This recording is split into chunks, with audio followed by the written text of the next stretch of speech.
Darn. Colby, do you know where my keys are? Try finding them in 30 minutes or less, asshole. That was such a weird line for that. Like, Points to anybody who can guess this movie off of that line. all right, pause it, think about it, and then get back to us. What's going on, guys? My name is Barry. And this is Colby. And this is Who Watches This.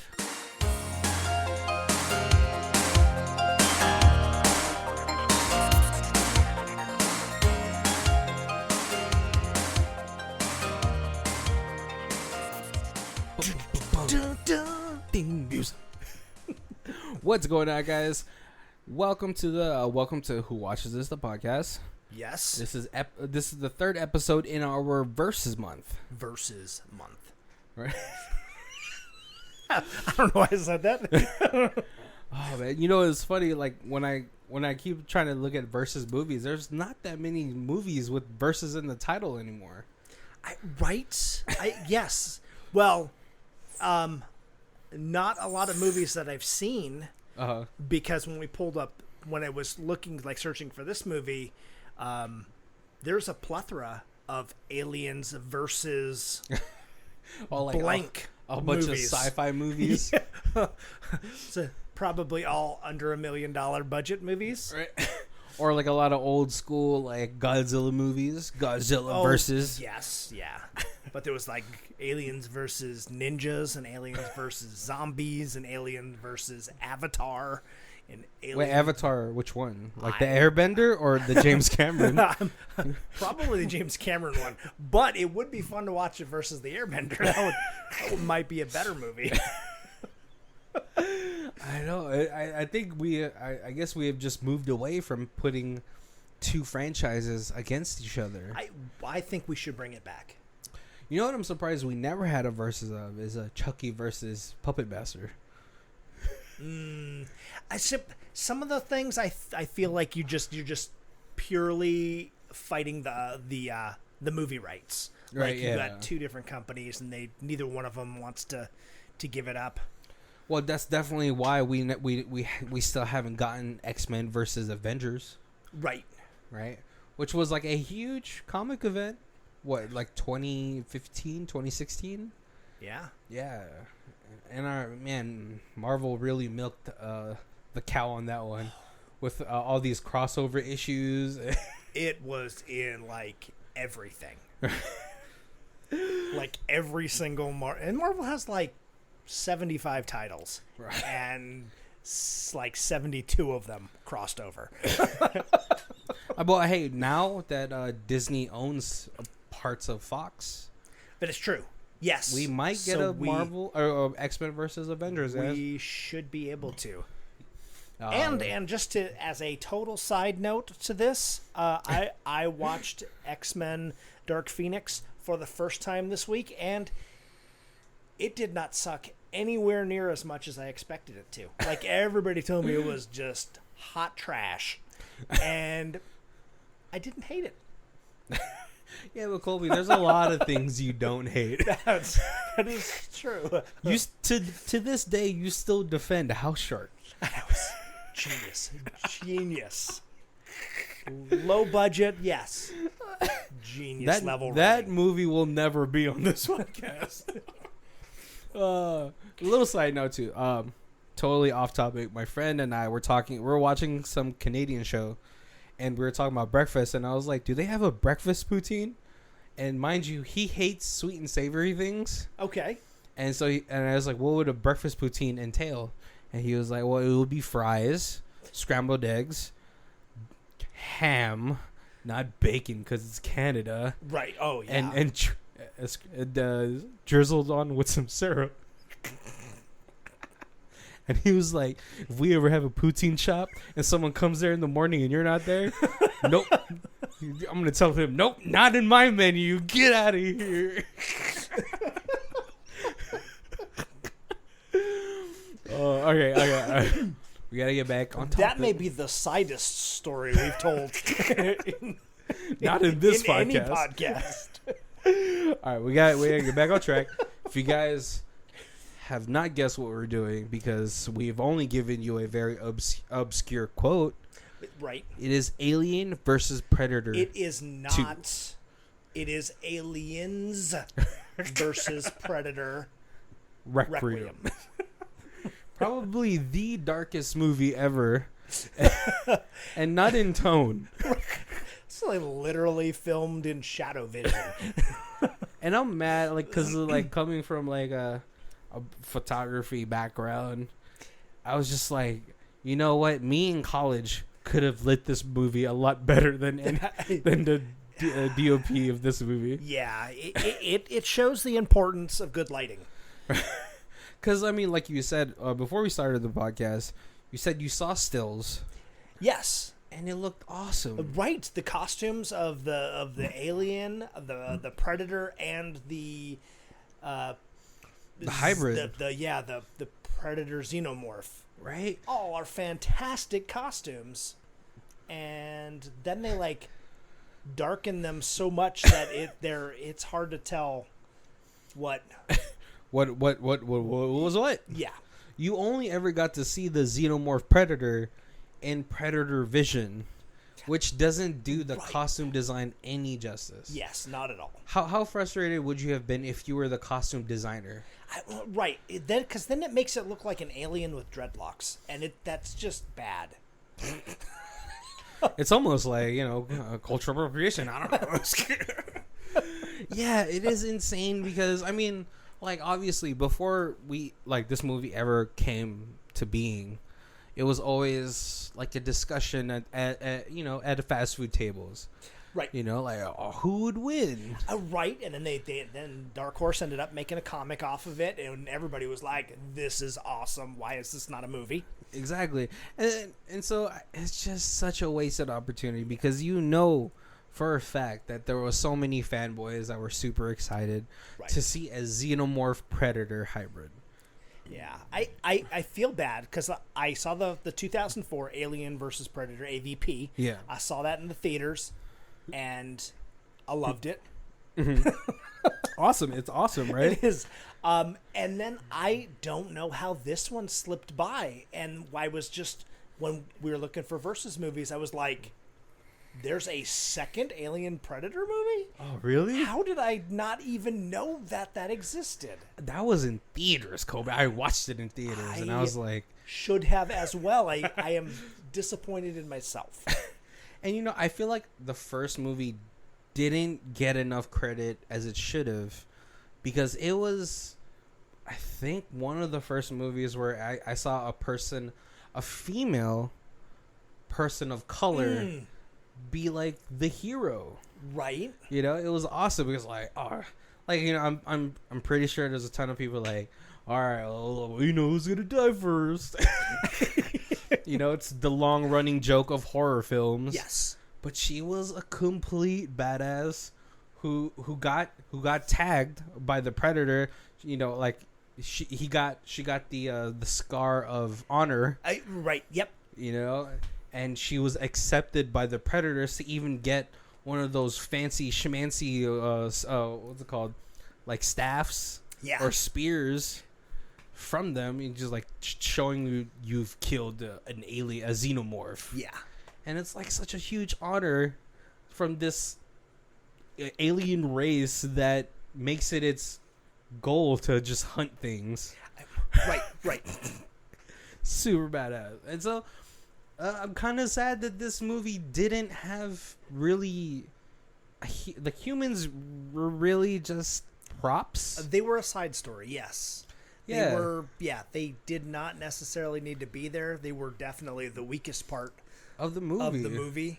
Yeah, and so... All right, well, let's get into the breakdown of this movie real quick. It's really not that complicated, so I'm not really going to take this story by story. And I really don't want to waste time on characters that you felt were supposed to be main characters, but weren't. And so we get the story of we pick up right after AVP. Right, immediately. This is like continuation. It's like they could just continued filming. Yeah. Yep. Like they told the rest of the actors from movie one, all right, guys, go home. All right, guys, let's get back to work. And and so we have the alien xenomorph popping out of the predator who died at the last battle, which is, sucks because, he survived that. He killed the queen. And, if you read the comics, killing a queen, he was supposed to be a clan leader. Yeah. After that, I remember I kept watching videos on predators and like their lore and all that stuff. And he's like, if you kill a queen, you become your own clan leader, and so you have this status, and you get all the fine predator girls. I don't know. They never covered how they mate, so. But yeah, so obviously he's died, after battling the queen, and then a part of the ship breaks off and heads back to Earth. I don't know if that was planned or if it was the xenomorph predator going back to where he was born. I felt it was almost like an escape pod. Like he was like, oh, this xenomorph thing is killing everything. I need to escape. And we just left Earth, so I'm just going to go back there. And then I can call my people to come get me. Yeah, okay. And so this spaceship crashes to Earth. We see a father and son hunting. Unfortunately, instead of running away from the crash, they like, oh, let's go check it out. And then they get face hugged. Everybody would. No, see, I was like, my every mentality white person. We gotta go see what that was. Barbara. I'm deer hunting. I have a rifle. We're safe. Oh, I guess maybe if you have a weapon, but that's true. I probably wouldn't bring my 7-year-old. What spaceship crashed? Come along, young Tyler. I was like a super white name too. Come on, Skyler, let's go check out the crash. No, but definitely, I think it's probably an irresponsible thing to do as a father, right? Yeah. And they get face hugged, right? Which is super sad. I was like, oh, this kid is gonna get face hugged, isn't he? Oh, and it was even more heartbreaking when we got the chest burster scene. I was like, oh no. And then we do have a story with this young kid who's a pizza delivery guy who gets bullied by his childhood friend's boyfriend. Yeah. And all that stuff. But it is a moot point for that. Right. Totally. The humans are not the real story in this film, but some of them do survive. The real story really starts off when the escape pod sends a distress signal back to the predator home planet. Right. And we get the Batmans of predators. Because, I don't know, for me, it's just you're just going to send one predator when, the initiation to adult predatorhood is sending 3? You could tell this guy was a badass. One of his, little toothy things was scarred up, obviously alien acid blood, the side of his scars on the side of his face where his little toothy things was gone. You could tell this guy was yeah, and then he had a whole bunch of different masks out there. Yep, it would have been really sweet if we put some product placement and one of them had a Nike swoosh. Or the Air Jordan of Predators, but in the Air Jordan one he's bald, the other one just had dreads. No, but he picks up this distress signal, and this is probably the first and only time we ever get a shot of the Predator home planet. Right. Super cool. That's the movie I want. Is the Predator home planet. Yeah. Give me a political action drama where where a lonely predator has to take down the head of his clan because he's corrupt. Not subtitled. And not all in Predator original language. I know, it'd be weird if they just started speaking English, right? He walks in with a suit. Yeah. You can't handle the... Or the clicks that they do. I can't do it. Yeah. Oh, man. Predators are just alien cats. No, but yeah, so he picks up the distress signal from Earth and makes his way on there. And during this whole time, Earth is slowly becoming more and more hunted. Right. By this xenomorph predator. Because and predators. they have opted in and aliens in this movie to almost kind of forego the egg. There was a lot of facehuggers on the ship in like little cryotubes. So when they crashed, that's why the kid and his hunting dad immediately get facehugged because there was loose facehuggers. Yeah, but then after that, they opt to just kind of be like, this predator xenomorph can just regurgitate eggs. Oh, it was so gross too. It's probably the grossest because when he starts implanting he's face hugging these people. Right. It's like 4 or 5 xenomorphs popping out of him, and it's horrifying. Right. Yeah. And so we spend most of the movie pretty much following the Batman of Predators as he's trying to exterminate these things, but he's also eliminating evidence with that really cool blue liquid thing that he has. Oh, yes. I thought that was a really cool, like a little cool touch. Yeah, well, I feel like the Predators, like, maybe the society has a role where, like, we can't let the humans know about our existence. Right. Because they are our testing grounds for, initiations for, like, xenomorphs and all that stuff. Yeah. And so, yeah, he's constantly going all over the place, destroying evidence or any evidence of them. Because as he's going through the woods when he first crashes, he disintegrates the father and son's body. Right, and gets rid of the face huggers. Yeah. Yeah. And so we really just mainly, he's sort of the main character of this whole thing, right? Right. Like you said, he's like the Batman of... Yeah. Because he's like using heat vision and he's following the trails. He gets into a super awesome sewer fight where he sets traps. Oh, yes. So yes. And he like turns them on and he's like, and it just reminded me of the Rorschach when he's in prison. Yes. He's like, I'm not stuck in here with you. You're stuck in here with me. And he blasts one of the xenomorphs into the trap and it just cuts him to bits. Right, yeah. The trap is almost like the wall in the hallway from Resident of Resident Evil. And he's blasting them, but then he gets knocked, sort of like he gets pretty much tackled by the Predator xenomorph. Yeah. Because I think he looks much larger. It sucks that we never got to really just see them in good lighting, right? So I could see the scale from the still pictures.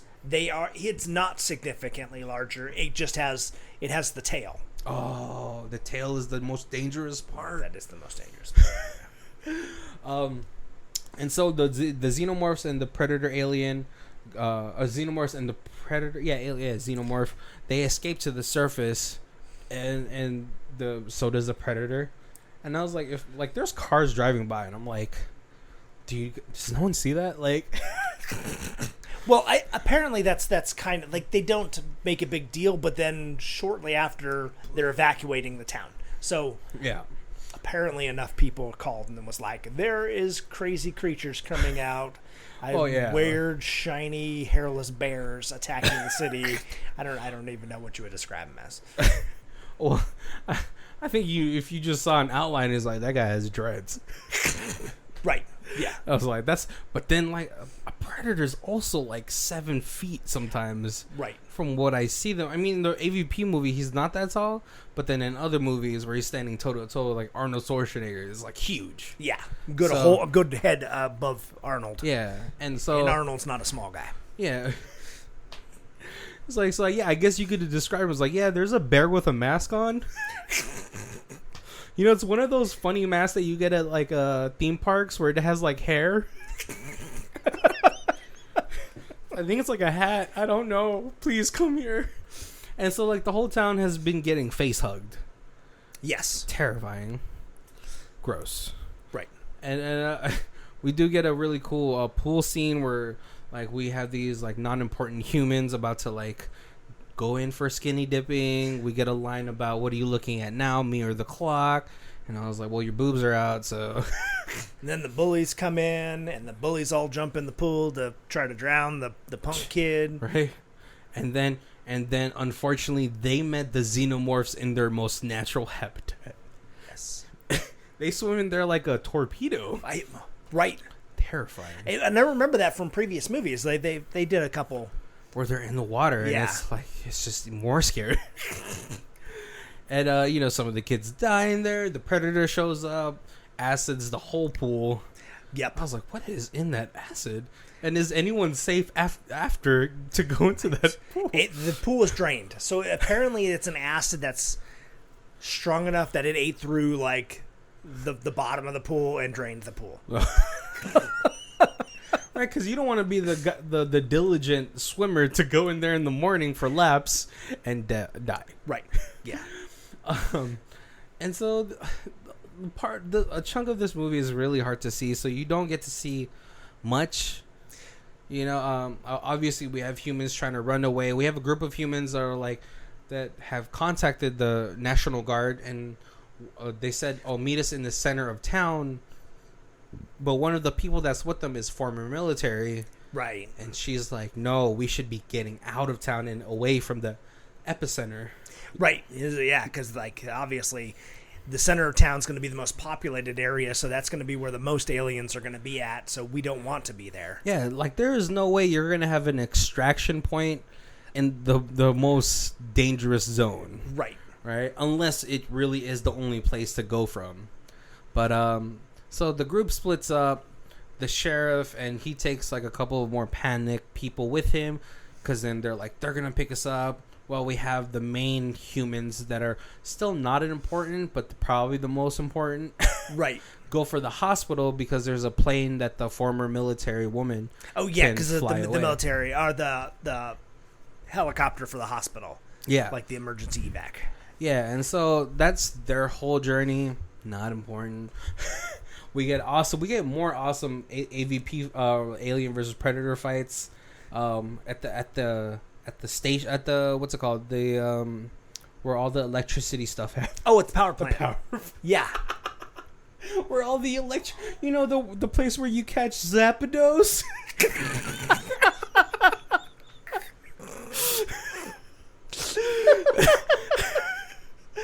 Oh, I could not think of power play.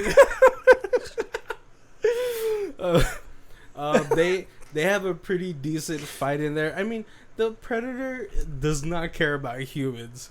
He's not really trying to save them. Right. And so whatever humans get in his way, he's just blasting with his shoulder cannon. Yeah, especially if they are not armed, he's kind of just trying to ignore them. If they're armed, even if they're not pointing at him, he just, you may be a problem, so I'm just gonna get rid of you. Yeah, it depends on the situation. Like when the military mom is running away with her daughter, he's just like whatever. Right. Or even the two stoned guys in the gun store. Yeah. Well, that was the problem. Like at first he looks around and sees none of them are pointing anything at him, so he pauses. Right. But then when he looks over with the two stone guys, he's like, oh, he double cannons them in the face. Yeah. Dude, that cannon is doing damage. Pop their head like a grape. And so we get the group. They make it to the hospital, and this hospital has been attacked. This xenomorph predator has impregnated pregnant women. Right, and that is really creepy because if you start thinking about it, that means he's impregnating. It's specifically pregnant women. So he's impregnating them so that the eggs can eat the fetuses inside to start to grow before they pop out.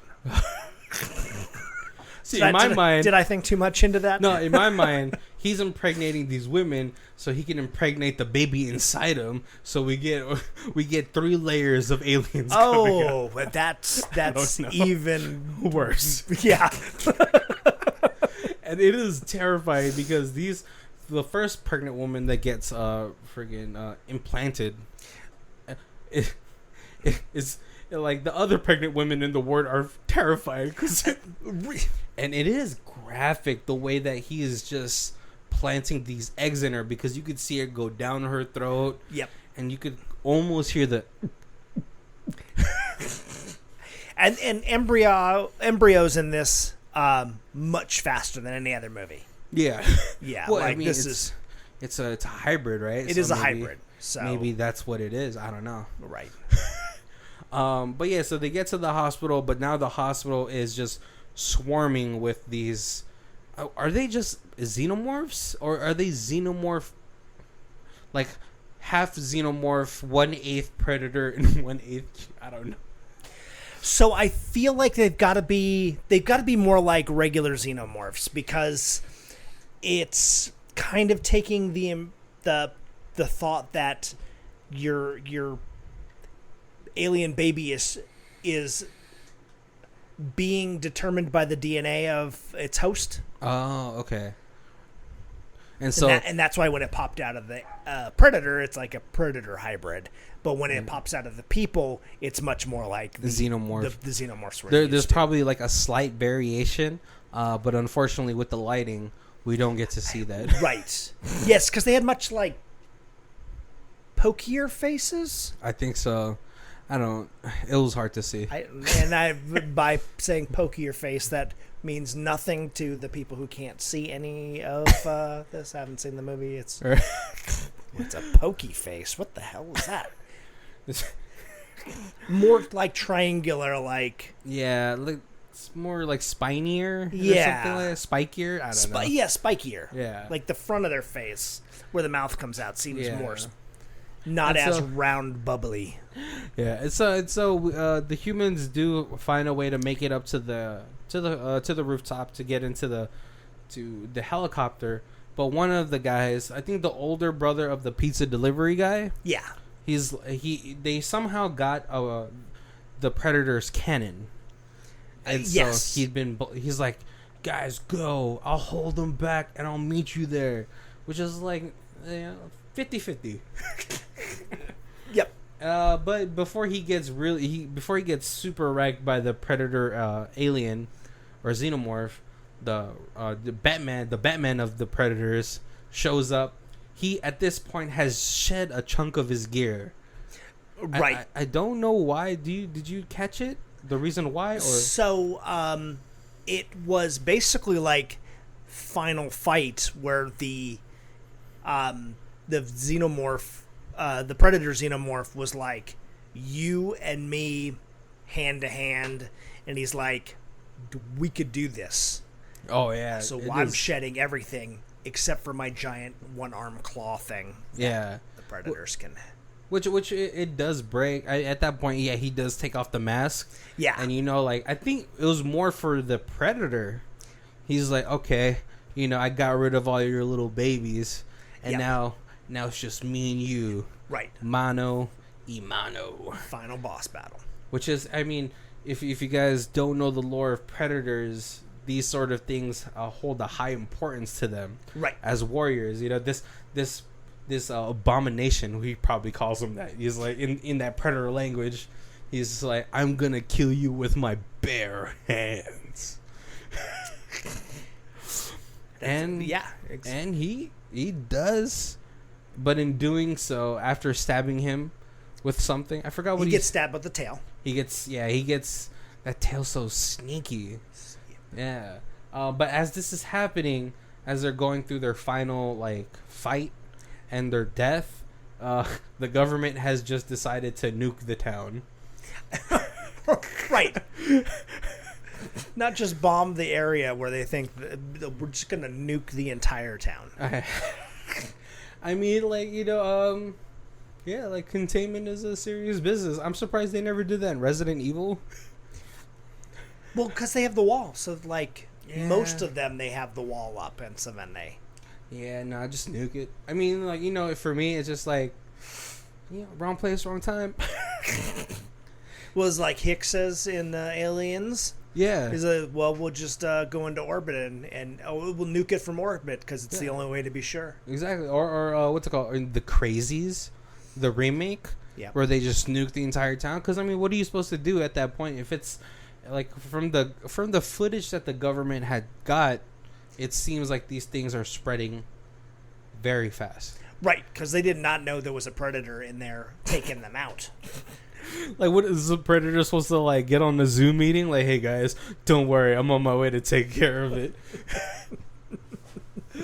Oh man. But yeah, and then so we get to the end of the film after they nuke the town. The colonel who has overseen the whole entire skirmish is now talking to this very sexy woman. Oh, okay. So the helicopter does get out. Yeah. So it's the military chick, her daughter, and the two guys. Oh, that's the two guys, the pizza guy and his brother. Convict brother. They crash because they get kind of knocked out of the air by the explosion of the nuke, right into like a U.S. underground military operation. Yeah. And so they immediately get arrested by the U.S. military, which takes the little hand cannon gun from them. Oh yeah. And so so now we get to the whole thing with the colonel who's overseeing the whole skirmish. Yep. Talking to a beautiful Asian woman. 'Cause she looked Asian. I'm not too sure. She had those big glasses on, but and it's still dark. Like they didn't fix the light for the final scene. Yeah, and then we find out that it is Mrs. Yutani. Yes. And they say, this is too dangerous for our world.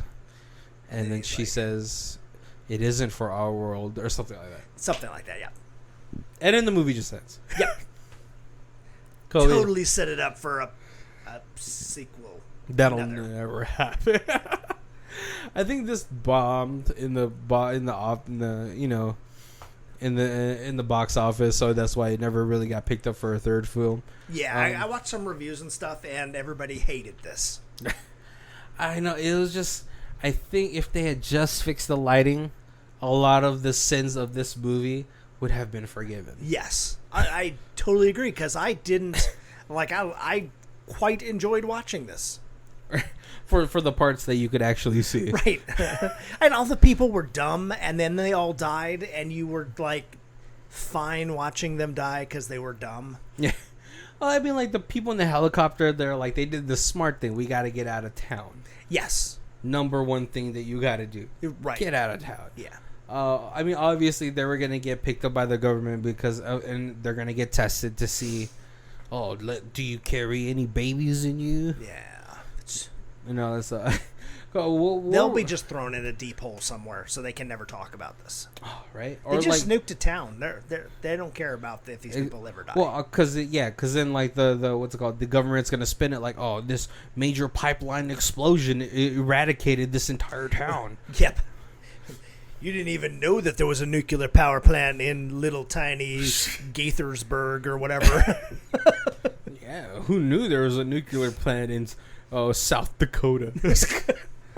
In Sioux Falls. I don't know where it's from. Kobe, what was some of the parts that you want to talk about in this film? I was you kind of mentioned, I thought that was a really cool kind of cleanup trick with the little blue acid stuff. I thought that was super cool that the predators cared enough to not let their secret out or to make sure everything was dead. And he was the only man for the job. Right. I liked that when he came and he found the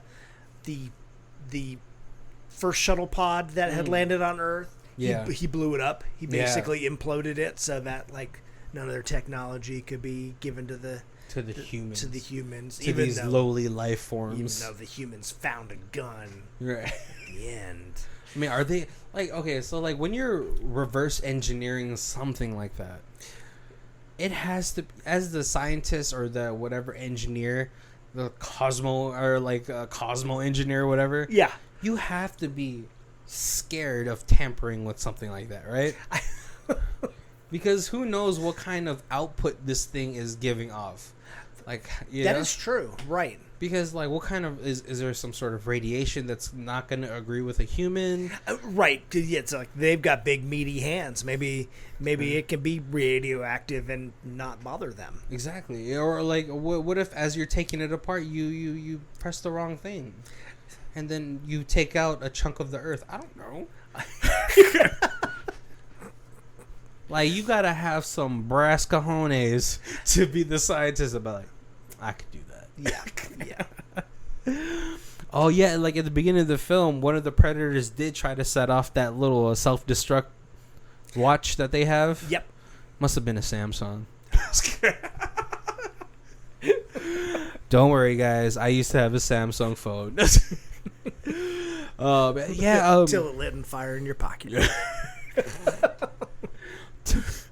But yeah, I think there was just a ton of missed awesome scenes in here. Like if I wanted to see more of that sewer fight and just better lighting. Right.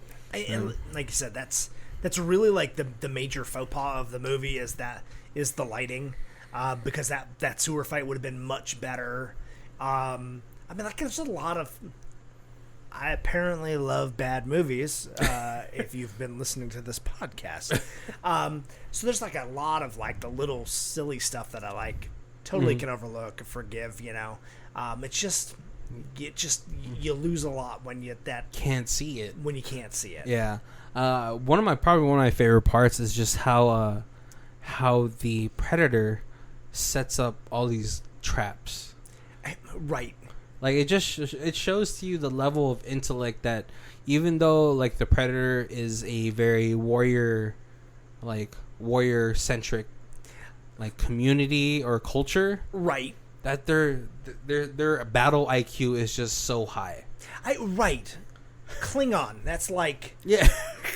Well, yeah, their foreheads are the same. Just imagine Worf with that mouth, though. Oh, yeah, see, I think that was one of the cooler design aspects of the design for the Xenomorph, too. The Xenomorph Predator, because it had the spikes for the mouth. It just didn't have the webbing for it. Right, yeah. And it seemed like it had a lot of control. Like, he was using them much more like a queen would.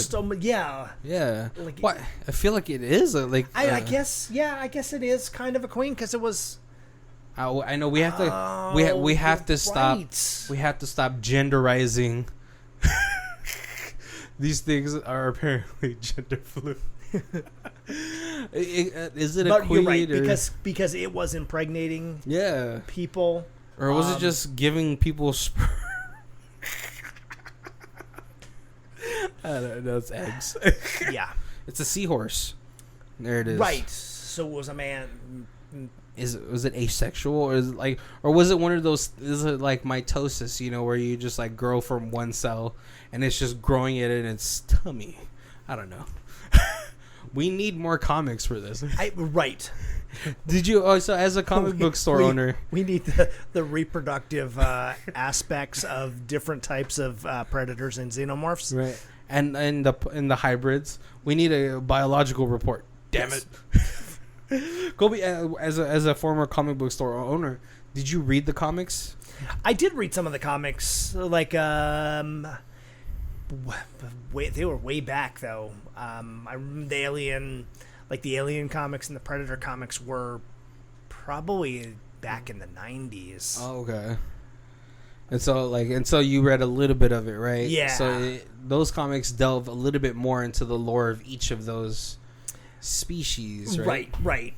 Which one is more interesting? The Predator ones has to be more interesting, right? I actually liked the Alien ones more, just because it was almost just like it was like a killing machine. Yeah. And it was just like, oh, it got loose on Earth.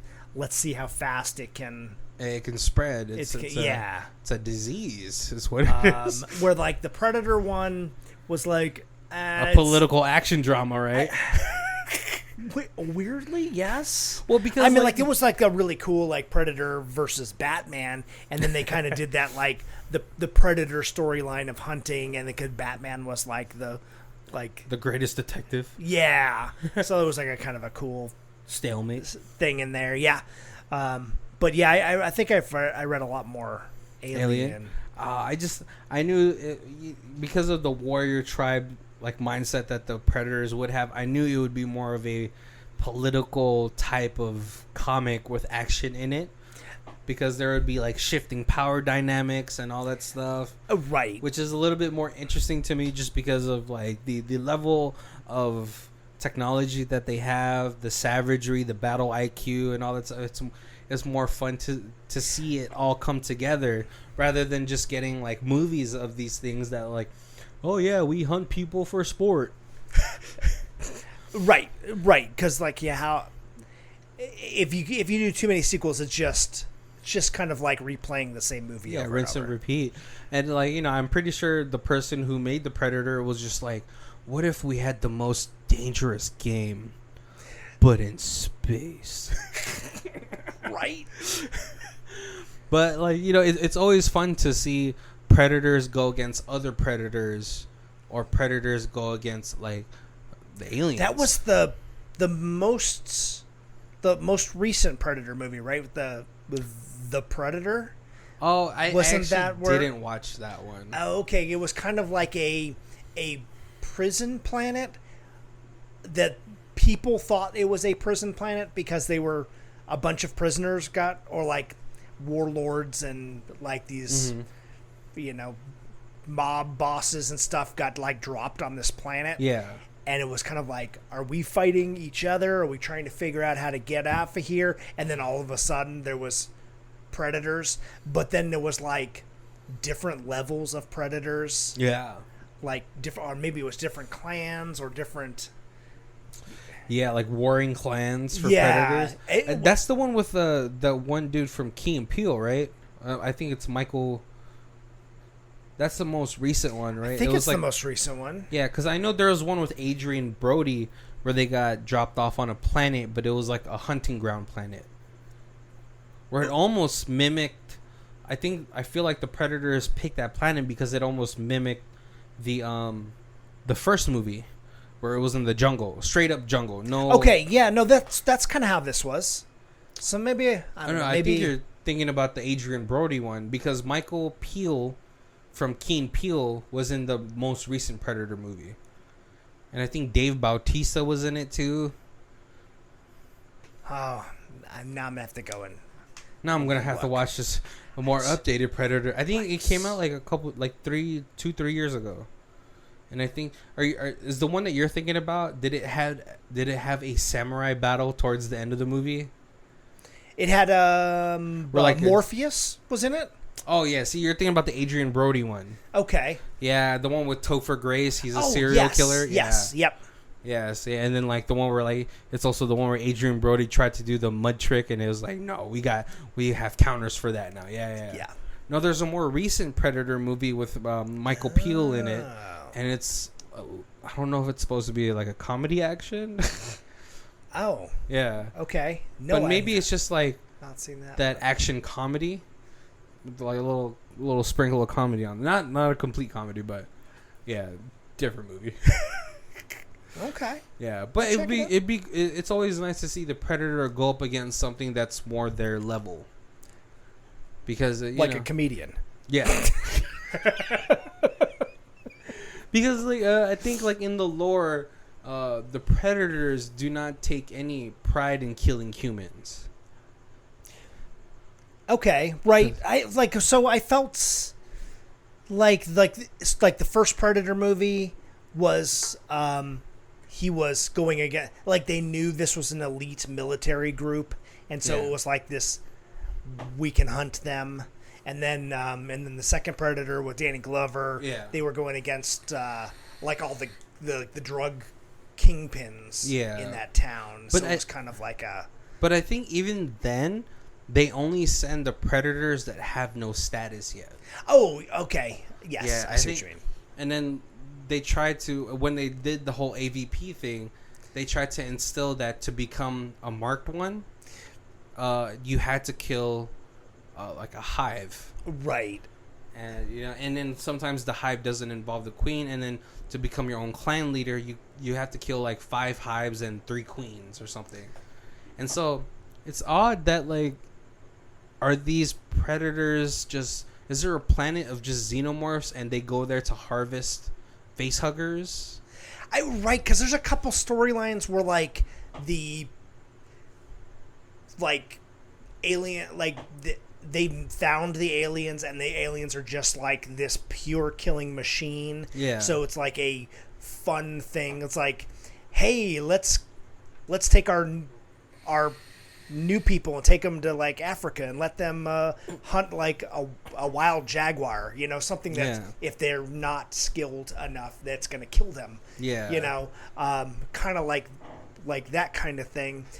But then there's like a storyline where like the whole alien race was created and bred by the predators as like a training hunting race that kind of got out of control. Yeah. So it's really weird to decipher where like the origins and the mixing of these two franchises really begins, because for the Predator, like who other than the Xenomorph would be the perfect balance, right for them? Because yes, Predators, they're smart, they're very tactical and all that stuff, but then when you go up against not a Xenomorph, it's just the Xenomorph is running on pure instinct. Yeah. No other thoughts, no thoughts of hierarchy or or honor. Right. They're just trying to kill, and then when it gets out of hand and there's like a whole bunch of them, you're pretty dead, and you have to have that nuke on your arm go off. Because we see that in the first AVP, right? It's just like, and when they failed, they would just destroy entire cities. Right. Again, because they don't want that to get out and then just overrun a planet, because they're more responsible than that. Yeah. Right? You could see Predators are like environmentalists. Very much so. Oh man. Oh, Kobe, what do you have any favorite part of this film? I thought there was like a really cool part where when they're at the power plant before the Predator. This is kind of like totally like the Batman thing with you, like you said. Like he is not at the power plant, and he's just kind of like with his like laser scope, kind of checking things out. Yeah. And then there's a couple on the outside. And he's just like, I might as well just snipe them from way far away. Because you never know. And I thought it was cool that he used very little of his Predator invisibility. Yes. Like he was... the movie was dark enough already. He might have been invisible. That's true. I know. But that was like... it's because it's useless against a Xenomorph. Right. Because I think the Xenomorphs they have what? Heightened smell? Right, because they don't really have eyes. So they kind of run echolocation. Yeah. Like I guess like an insect. Yeah, which is... Oh my god. There's a Japanese movie called Terror from Mars. And to instill a atmosphere on Mars, they put a whole bunch of moss and cockroaches. And then they leave it alone for like 50 years. And when they go back, these cockroaches have grown like 8 feet and are human-sized. Oh. And it just reminded me of the Xenomorphs. I was like, that's... But then they keep the speed and power they had as a cockroach. So, cockroaches can like withstand like great pressure. Right. And can lift huge amounts of weight. Yeah. Yep. I'm pretty sure that's what a Xenomorph is, right? Because we've seen Xenomorphs chop off someone's head with their tail effortlessly. Yeah. If you guys haven't seen that episode yet, Prometheus. Oh no, not Prometheus. The second one, Covenant. That happened there. My favorite part of the whole thing was just I really wish they had just focused on the Batman Predator. Right. Like I'm glad that they didn't put a lot of the people into it. Yeah. They really could have done a lot more and cut the aliens stuff out, and they opted to at least make it 50-50. Yeah. But yeah, that was probably the best part. He didn't. It could have almost been a whole silent film of just predators and aliens making their noises, and I would have been super engaged. Like, right. Oh, look at him follow the trail of blood or acid or this and that. Look at him destroying evidence and setting traps, and the last battle he takes off all his armor because. Right, and then like you could have had people in it because they obviously would have to use the people as the breeding tool, but you could have done it all from like the point of view of the predator. Yeah, and it would have been, I think, an awesome movie. Yeah. I mean, I think it's a shame that the Batman Predator didn't make it out alive. You know, after all that top notch detective work and getting rid of this thing, you died. Oh, God damn it! It's sad. And it does mean that there is a alien escape pod at the bottom of the lake somewhere.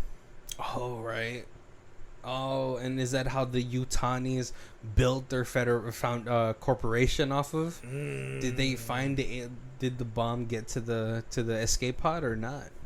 Or to his ship, which had a really cool computer chair.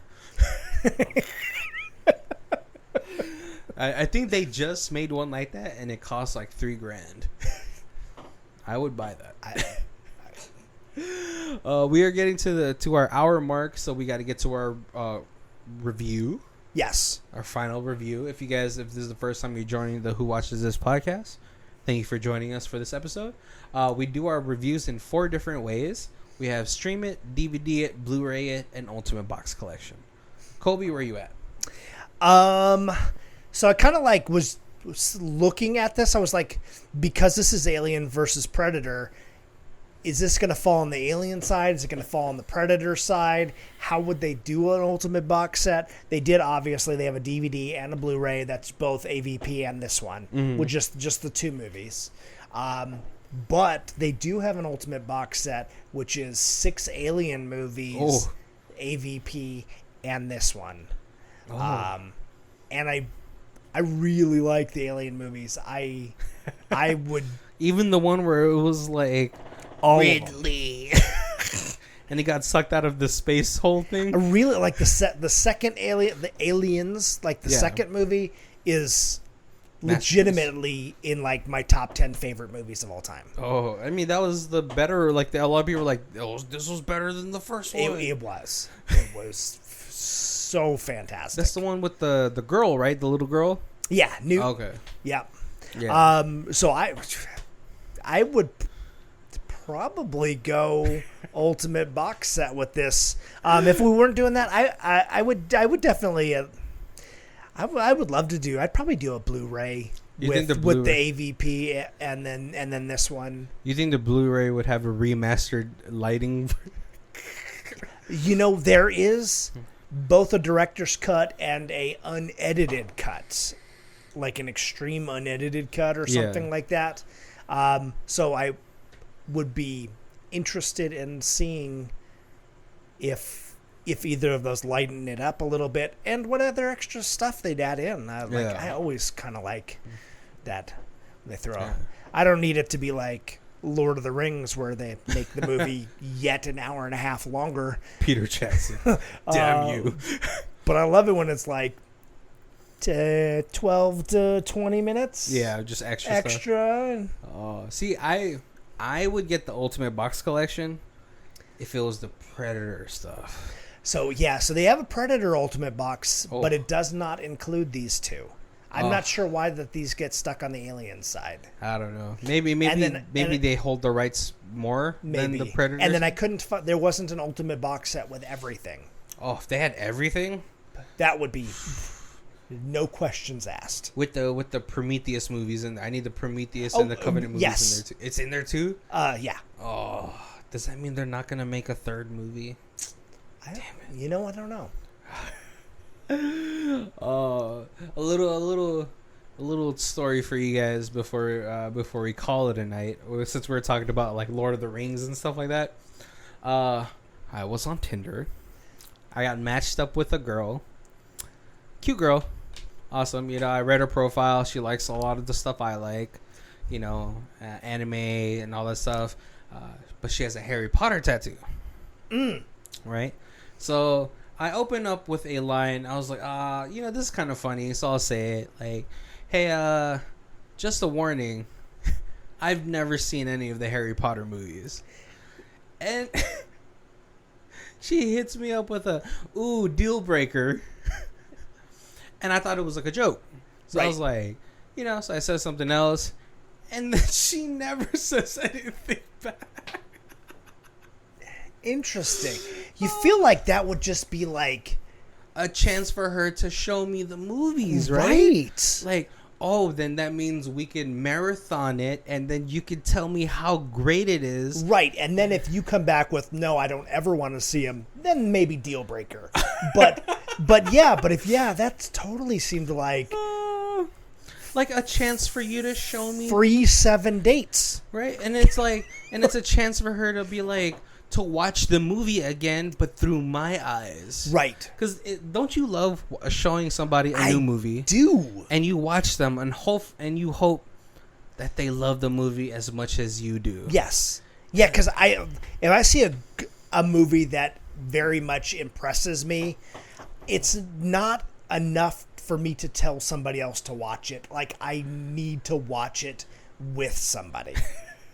Because you want to see them enjoy it just as much as you do. Yeah. You know, and if they don't, they don't. That's fine. Right. But then, then you guys can talk about it. Yeah. So that's what I was aiming for. I was like, all right, if I tell her I'd never seen the Harry Potter movies, which I haven't, it's not for me. Like, but if I ever if I ever get a girlfriend, and she's like, you have to watch the Harry Potter movies, we'll watch it together. Yeah, that's fine, and I won't even try to make a move. I'll diligently watch these movies because you love these movies. Right. Yeah. And so, yeah, and she just never responded to me again. So, what's up, ladies?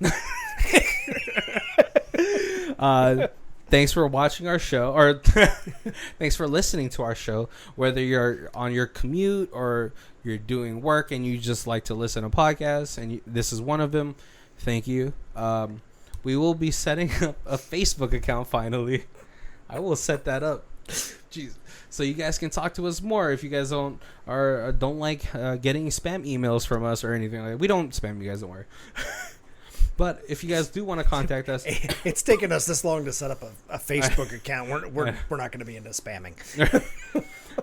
But if you guys want to contact us before that, we do have our Twitter and our email down below, and all that stuff. Yeah, so definitely give us a share, give us a like, tell your friends, love us, hate us, just keep on listening. Just keep on listening. Yeah. And certainly, yeah, if you guys anything that you want to hear, want to see, things you like about us, things you don't like about us, let us know. And then, yeah. My name is Barry. And this is Colby. And this is Who Watches This. If you guys want to check out who does our theme music, is Lee Rosevere. It's called Arcade Montage. It's on the Music for Podcast 3 album, and her Bandcamp is down below. Thank you.